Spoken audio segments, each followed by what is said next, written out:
Witness all the drama, the thrills, and the intense moments of English football every Saturday starting this August 2022.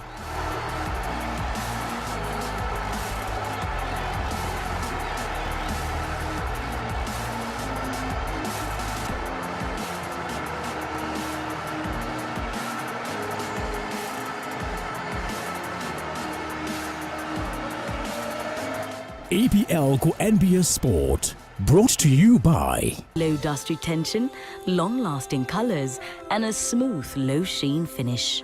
Plascon. Color your world.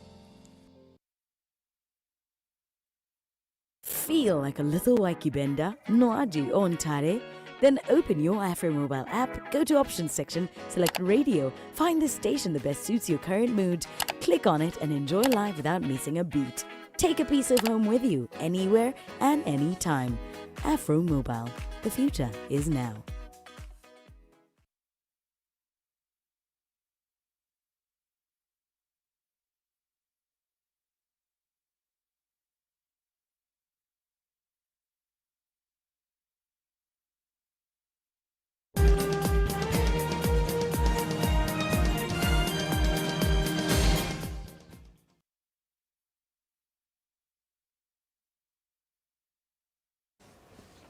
A very good morning to you and thank you for keeping it NBS television. You're watching NBS Breakfast Meeting with me, Shamim Nabakos, and now we speak about the 8 billion population. You and I are part of this 8 billion population. For Uganda, we count about 44.2 million Ugandans on site or right here in the country. What does that speak to, especially at a time when we know that the economic times are not good, when we know that COVID has been here, Uganda as a nation has Ebola and the different issues that come around, but we know that resources are not increasing, but the population is increasing. What does that speak to? What deficiencies or difficulties does that bring to the nation? Understanding that is part of the 8 billion discussion that we speak about. One that aims at leaving no one behind. But this particular one speaks about the 8 themes that we are looking at from the time that Uganda and the entire world hit, if not the global world, hit the 8 billion population. What does the discussion speak to? Why is it pertinent for every other nation to take this discussion very seriously? Why is it important for us to ensure that we plan as nations, as the population grow over time? This speaks to eradicating a multi-dimensional poverty and inequalities in the world of these 8 billions. And joining me on site at the Political Command Center is Ms. Elsie Attafuah, who is the resident representative of the UNDP. Good morning and thank you for joining us. Good morning, Shami.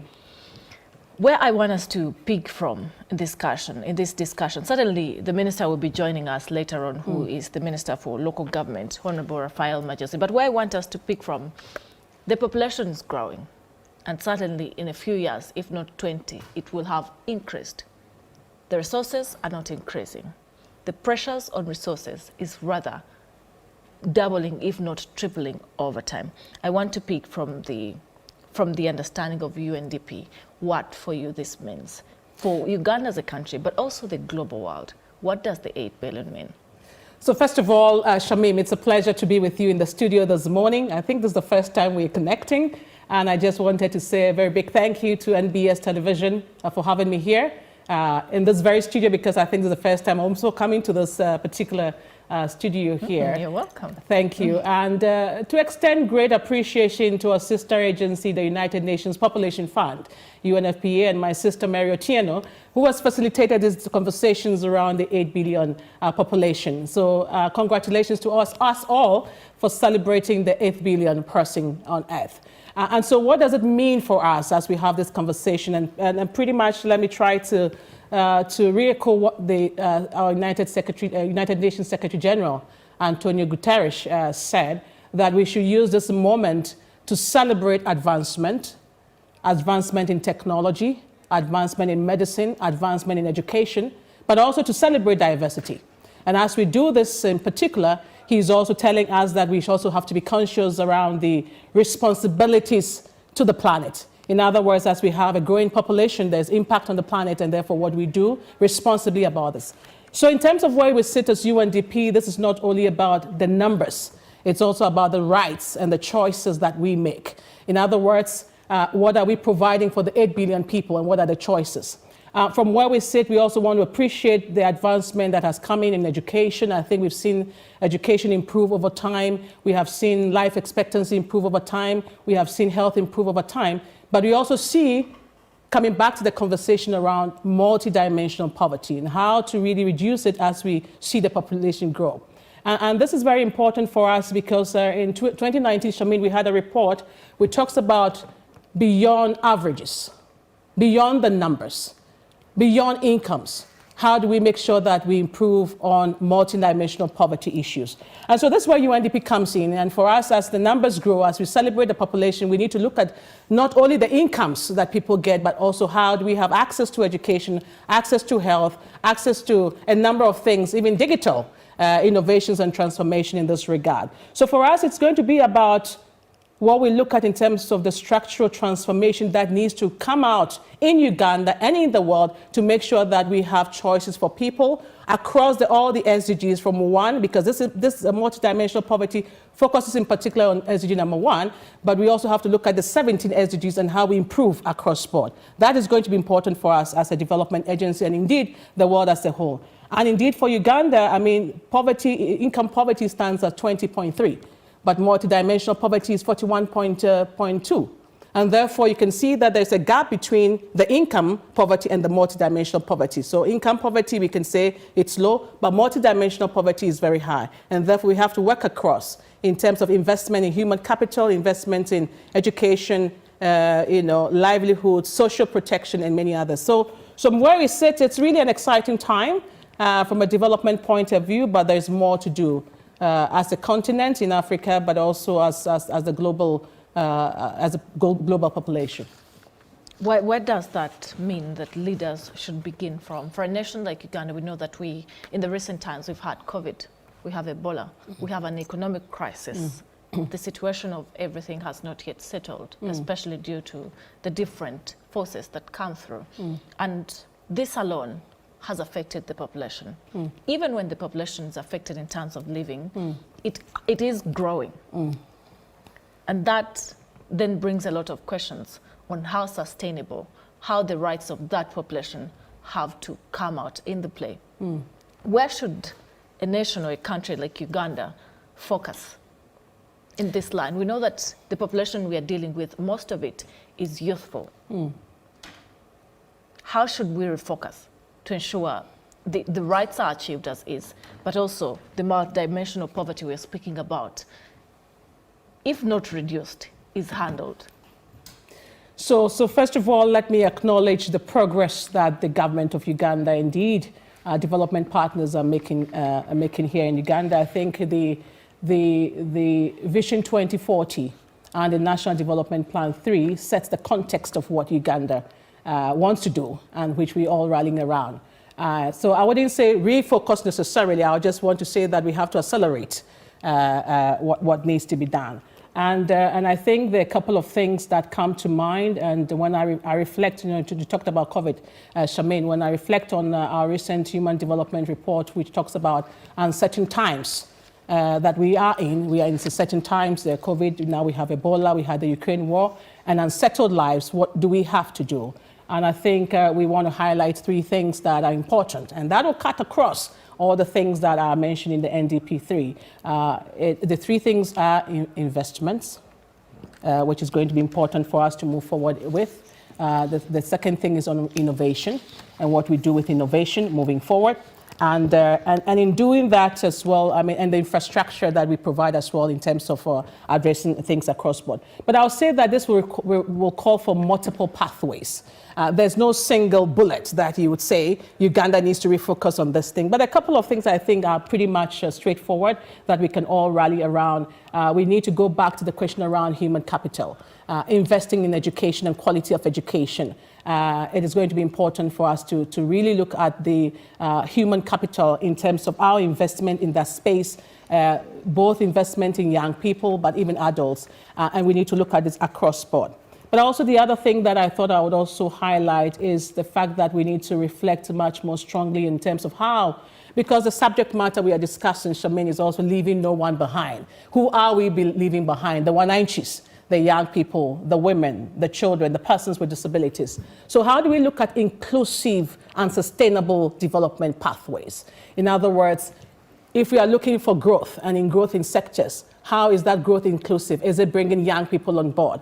And therefore, we need to revisit some of our thinking around how we look at issues around trade, for example. How do we draw in more people in the context of the African Free Trade Continental Area Agreement, where you can trade more with your African countries, and by doing that, you're creating wealth. By doing that, you're really looking at value chains where young people can get involved. You're looking at how you can draw in women, businesses, and entrepreneurs involved in that. So again, that's going to be important for us. There was a recent report that was done by NPA, the National Planning Authority, which highlights the 3 accelerators that Uganda needs, and I thought I would rally around that. One of it is in the area of environment, which it talks about. So we, as you know, as a country that is dependent on our natural resources, protecting those natural resources, but also using those natural assets to promote the development of the country is going to be very important. The other accelerator that it talks about is in the area of governance. And when we talk governance, we are not talking political governance or elections only. We are talking about the governance of things, the governance of the internet, the governance of the relationship between the state and its civil society. We are also talking about local economic development as part of governance. And so those accelerators, which the government itself has endorsed, becomes very important in terms of what Uganda needs to do. So talking about environment, talking about governance, but also then finally talking about human capital, which is also mentioned. So again, it's going to be multiple pathways which need to be much more integrated, which needs to be complementary, which needs to see how we are making progress across the 17 Sustainable Development Goals. We are at a very crucial time now, Shamin. As you know, we are at the midterm of the National Development Plan, where there's a review that is ongoing, and quite frankly, it's just being concluded, and therefore it is a stage to reset again what needs to happen. And I think that stakeholders, partners, government are engaging in this NDP3 review process that provides an opportunity to say, what have we learned in the last 2 years? What have we learned in terms of COVID recovery? What is the Ukraine war telling us in terms of lessons learned? And how we can build resilience across board, resilience to crisis and shocks, whether it's a climate crisis, whether it's a crisis around over-dependency on fuel, or over-dependency on food, that when something hits, then we all crumble. And therefore, how do we build back resilience into the way we operate business, whether in social sectors, economic sectors, environmental sectors, and many more. So I wouldn't want to belabor the point. I think it's very clear in the country's development pathway. We just need to do it. I think that's the most important thing, because I think in terms of the print, it's there.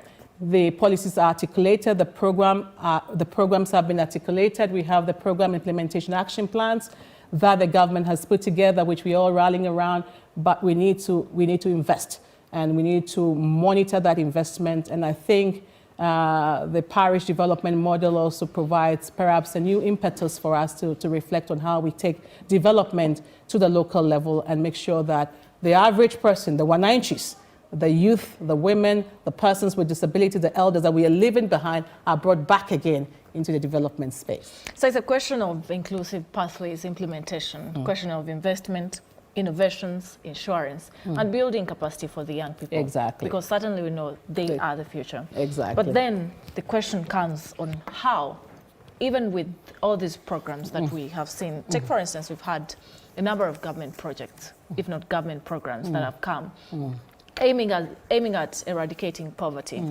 often from the youth. They have not come to them. And that brings questions on how the nation has to refocus itself, ensure there is inclusiveness of the youth in ensuring that they're part of the government programs, they're not forced to sleep below the poverty line. We know that a number of youth are not employed. It is one that is overwhelming to many.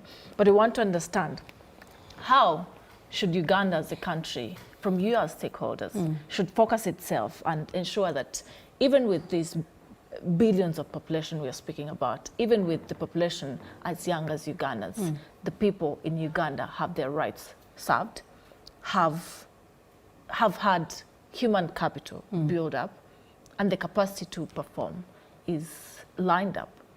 How should we tackle that as a nation? In terms of the investment in the young people? Yes. Okay. very exciting question, I think, and beyond Uganda is a space that we have to watch in Africa and indeed the world as a whole. Africa is the youngest population on earth, and 9 of the 10 youngest countries on earth are in Africa, and therefore we have no choice but to invest in young people. And I want to see this investment as not invest in them for the future. No, they are also the present, so we have to invest in that. And I think, first of all, I mean, let me say, it's important that we see young people as partners for development. In other words, not as tokenism. You know, they have to sit on the table, invite one person to come and sit there, but we have to see them as part of that development agenda.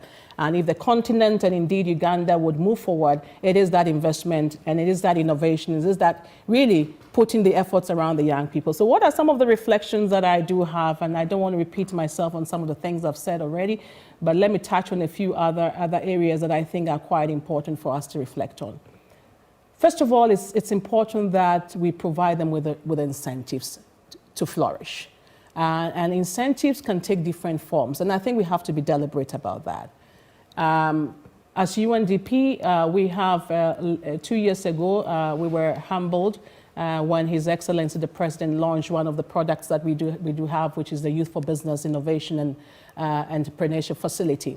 And what that facility does is that it provides grants to young people to de-risk their investments, and then by de-risking that, we get the private sector also to get involved and also be able to loan to them at a reduced rate.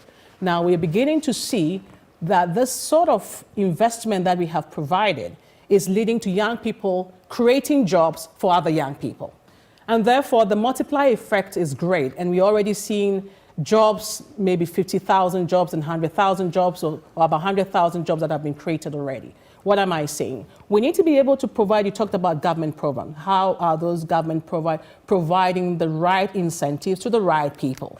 That is not just something that you give for political reasons, but you also give because you know that you're going to get return on investments. And so those sort of incentives to the private sector, particularly in the space of entrepreneurship, becomes very important. As you know, we graduate a lot of young people. 700,000 young people come into the market every year.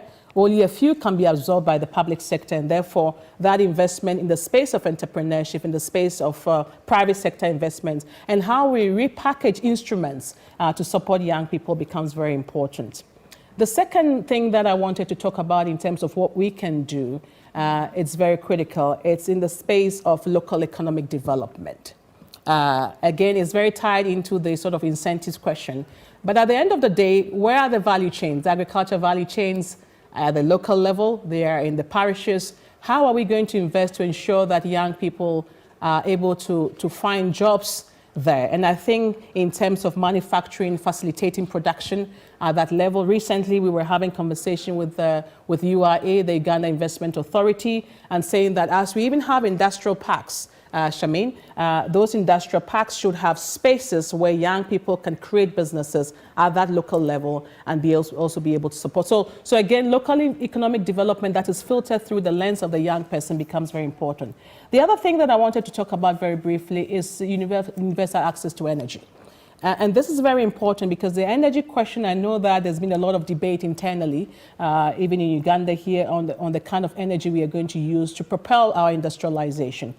I don't think there's any country that has developed fully to where it's supposed to be without addressing the energy question. Whether it's for the health sector, whether it's going to be for the education sector, for young people to have electricity to study, or whether it's going to be for industrialization, the businesses, because for you to be able to add value from your tomatoes into paste, you will need the energy to process that.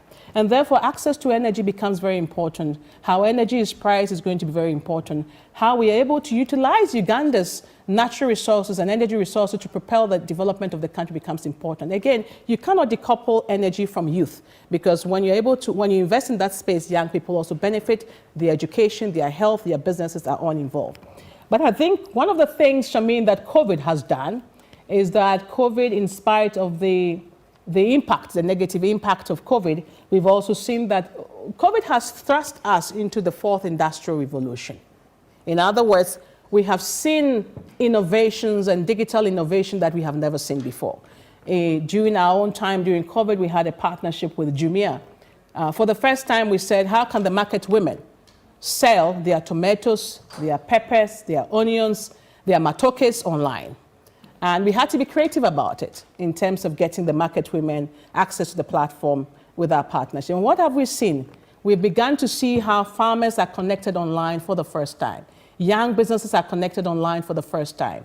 We've opened up, innovation spaces where young people are utilizing some of our grants that we have provided for them to create new applications, whether in the health sector, whether in the education sector, and many, many more. And those that are crowding in private sector, for example, and farmers. And so digital transformation becomes very important in that space as we speak now. How do we enable young people access to that, but also provide them instrument that enables them to create? And recently we were quite astonished. We said, okay, we have grants for young people who want to innovate in the digital space. You can access this. If I tell you what they've been able to do, creating more jobs, but also we have one platform, Akelo Banker, where he's been able to draw in about 60,000 farmers online for the first time. And so digital access, internet access, and all the ecosystem around that becomes very important. And perhaps finally, I want to underscore, maybe before I get to that last point, we are currently working with the Ministry of ICT as well, looking at a digital transformation roadmap for Uganda, digital skilling programs for businesses across board. And so this kind of big packages we believe will propel the digital revolution here, but also importantly, young people will have much more access and be able to thrive in those spaces. But maybe finally, so it doesn't become a monologue from me, Charmaine, we are very passionate about that as UNDP. We are very passionate, and Uganda is very passionate, and we thank His Excellency the President for signing on the Africa Free Trade Continental Area Agreement. And I want to dwell on that a bit because I think we need to shift development from just the crumbs from the table. We have to create wealth. And many a times we are exporting our wealth and importing poverty. And many a time we are managing poverty, and I think we need to shift from that. What does it mean? Africa trades amongst itself only 13.3%. Only 13.3%. The rest of our trade with other parts of the world, and it's also trading our raw materials. We are sending our cocoa, we are sending our coffee, we are sending our teas, all in raw state. The Africa Free Trade Continental Area brings together, for the very first time, the largest free trading area in the world. In other words, let's trade amongst ourselves and take away the tariffs that prevent us from trading amongst ourselves. Now, what does it mean for Uganda to be able to trade with Ghana or trade with Nigeria? Ghana is importing its milk from other spaces other than Uganda, and yet Uganda has milk that is pouring sometimes away. And therefore, by creating that connection between, okay, let's just two countries trade together, let Ghana import its milk from Uganda, let Uganda import something else from Ghana. What are we talking about? When you go back again to the value chain and from production level, then you're creating jobs because somebody would have to have the milk. Somebody would have to, there's a farm that is there, that's a farmer that is producing the milk. Somebody has to add value, somebody has to package, somebody has to export, and all that. And therefore, I think the AfCFTA for us is the game changer that would create wealth, but also reduce poverty in the region, which includes Uganda. And therefore, the extent to which we are able to provide incentives and facilities for small and medium-scale enterprises becomes very important. The extent to which we help them with branding becomes very important. The extent to which we provide them with the trade facilitation becomes very important. And we have tested it. We've shown proof of concept. 2 years ago, we sent about 20, 30 young Ugandans to Ghana for the first time. And it struck both parties, young people from Ghana, young people from Uganda, said, oh, we didn't know you have tea. We didn't know. Do you have coffee? And you find that it's very simplistic but profound that most people don't even know Uganda produces some of the best coffees in the world.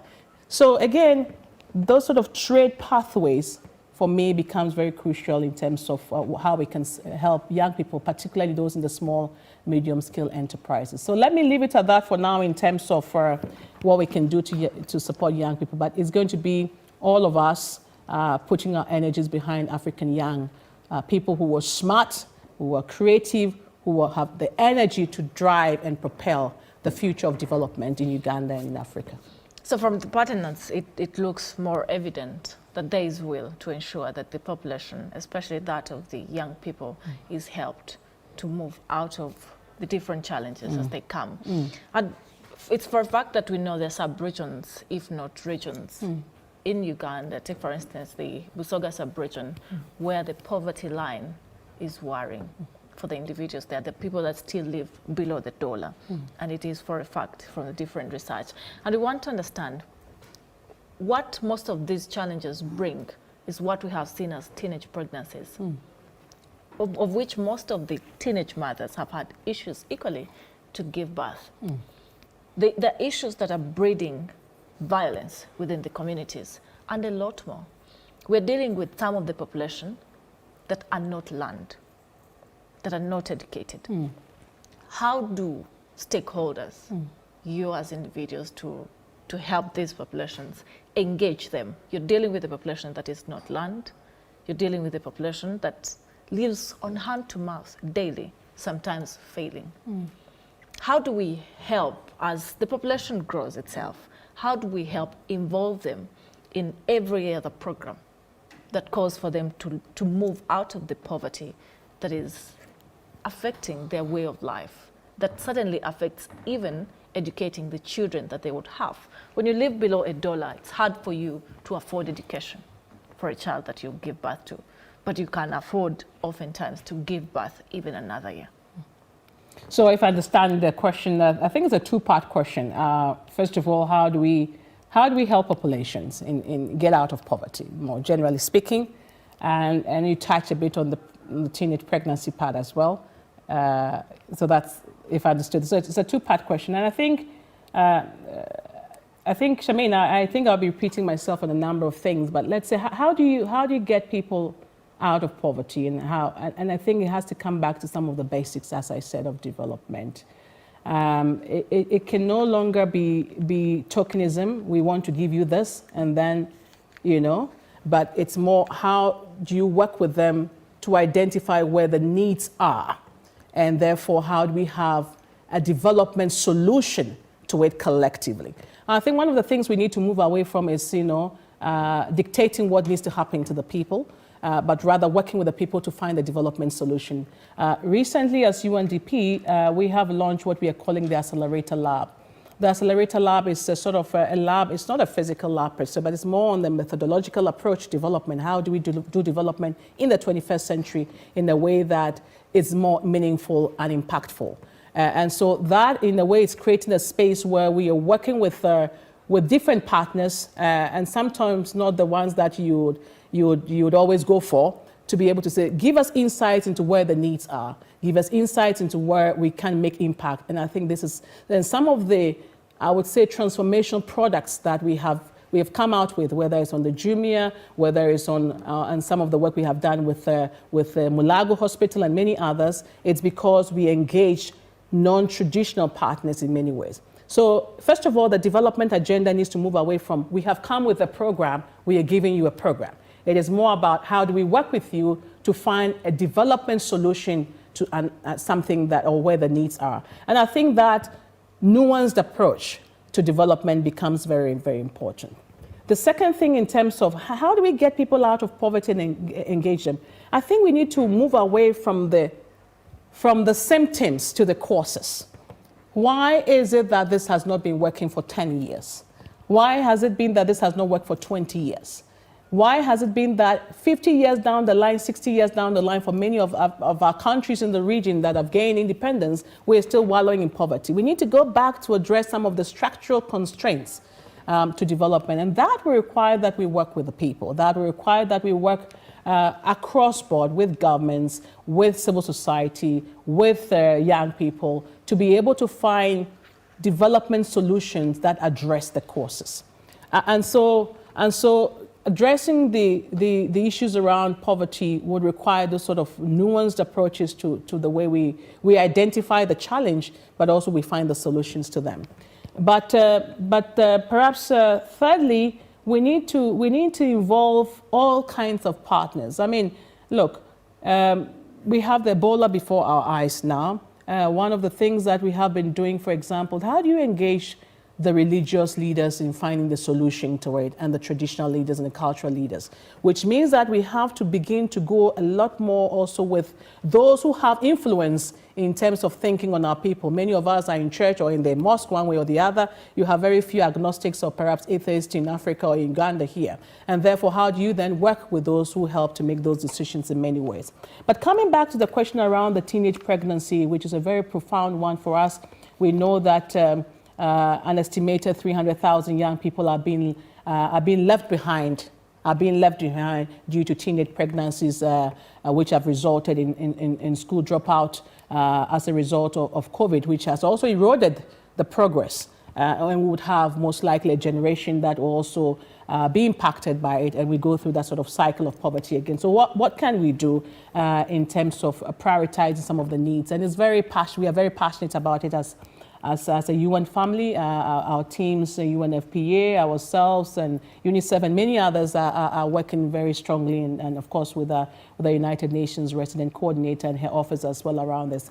But again, coming back to the investment in human capital. But let me read you a bit of statistics, because I have it before my eyes, and maybe that helps to strengthen the argument why we need to invest in human capital. So according to UBOS, the household survey 2019-2020, Uganda still has low levels of completed years of schooling. And the NDP 3 targeted to achieve 11 expected average years of schooling, but managed to increase them only slightly by 1.4 years, from 4.7 average years in 2012-2013 to 6.1. So it can tell you we still have a lot more to do.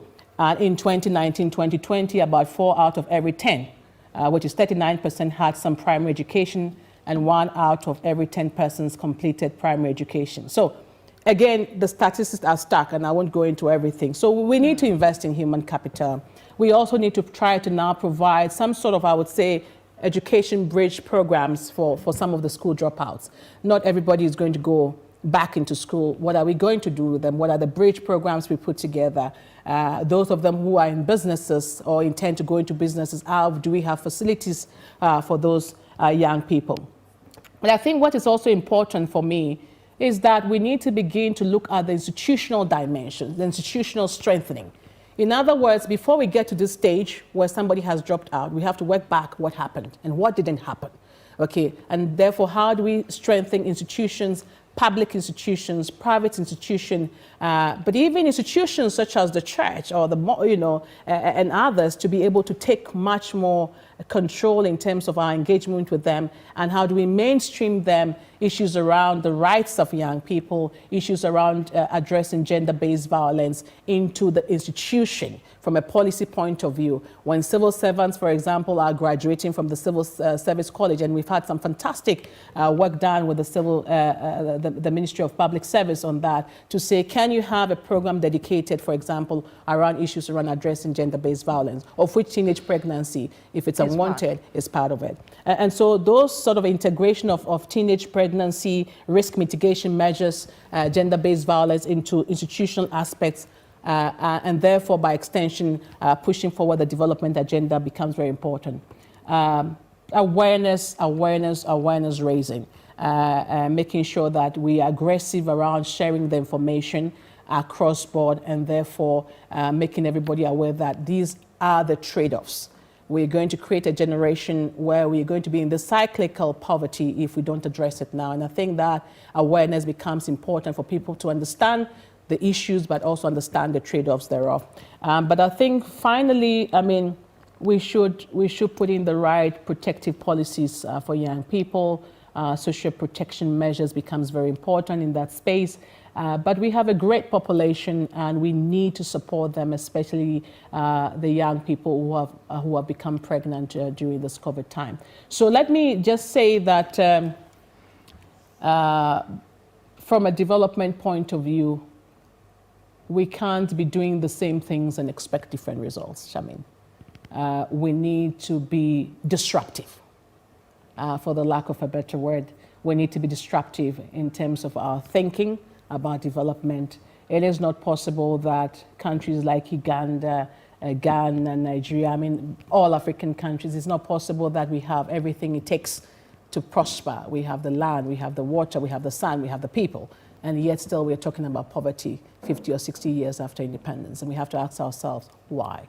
And I think those fundamental issues are not only the prerogative of government, it's going to be all of us, including yourselves in the media, pushing the message and key messages around what we can do differently.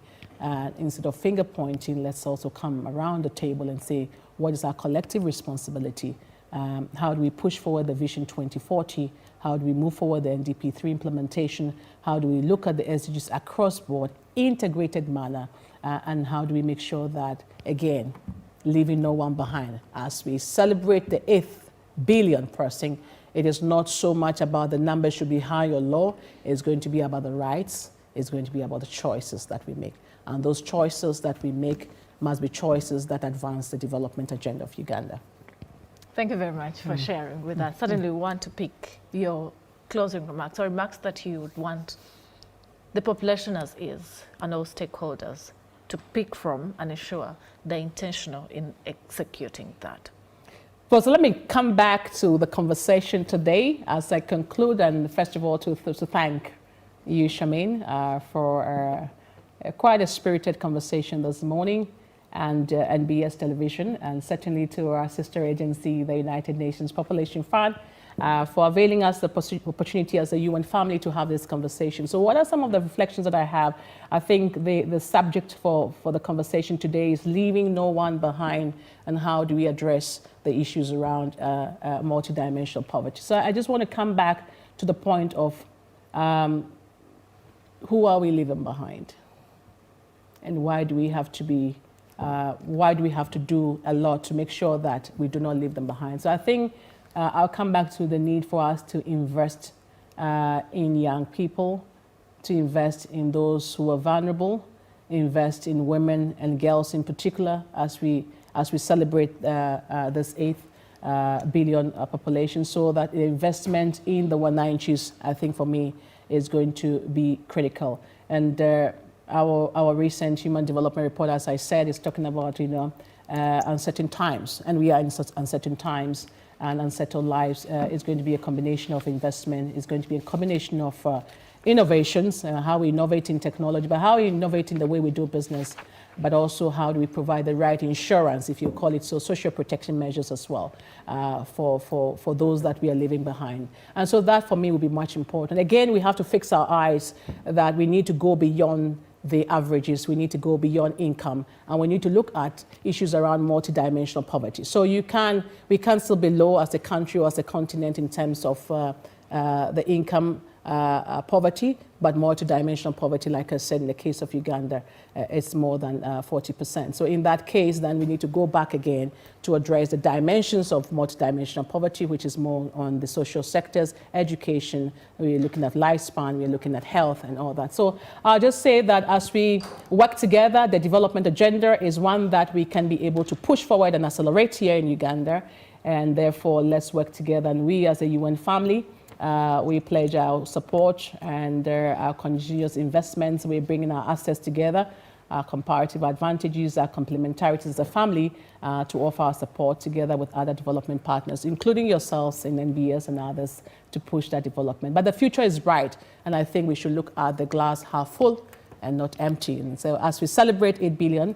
we should celebrate the advancement, as our Secretary General said. We should celebrate the diversity, but we should be conscious about our responsibility to the planet as the population grows. Thank you very much, Ms. Elsie Attafuah, for sharing with us, who is the resident representative of the UNDP. Key cautions here is that beyond averages, the numbers, the incomes, there must be intention to ensure there is fulfillment of rights, choices, and intention to invest in the young people. Invest in all the programs, but also involve the young people in whatever that has to pick them out of a devastating situation that we would speak about. But also, how intentional are we in ensuring that we utilize the programs as they come?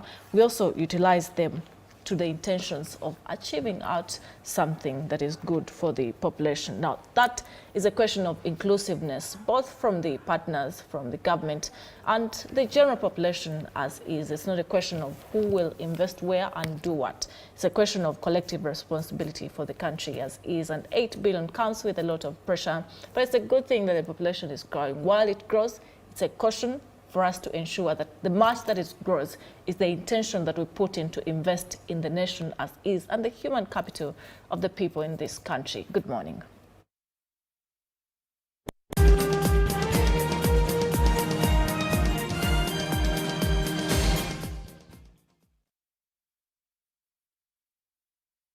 Welcome to the Living Room Stadium. It's the FIFA World Cup. The match is about to start. Food and drink ready. There's no space left for anyone. Come on, get your lucky chair. Take your usual spot. Even the puppy has one. It's preparation time. You can feel the tension in the air. And do you have everything you need to believe?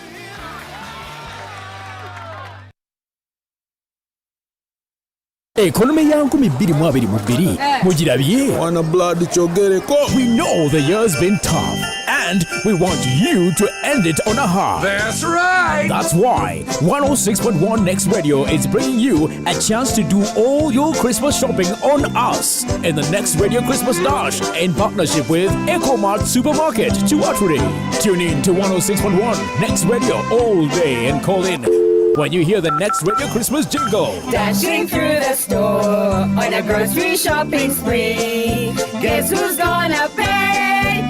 It's Next Radio. Hey, hey! Answer a simple question to enter the weekly draw, where you can win a chance to shop for Christmas on us. Brought to you by 106.1 Next Radio and EcoMart Supermarket. Explore, enjoy, and dance to the latest content, beats, and kawozi from Uganda and beyond. Simply go to your Play Store or App Store right now, find AfroMobile, download it straight to your phone, and get started.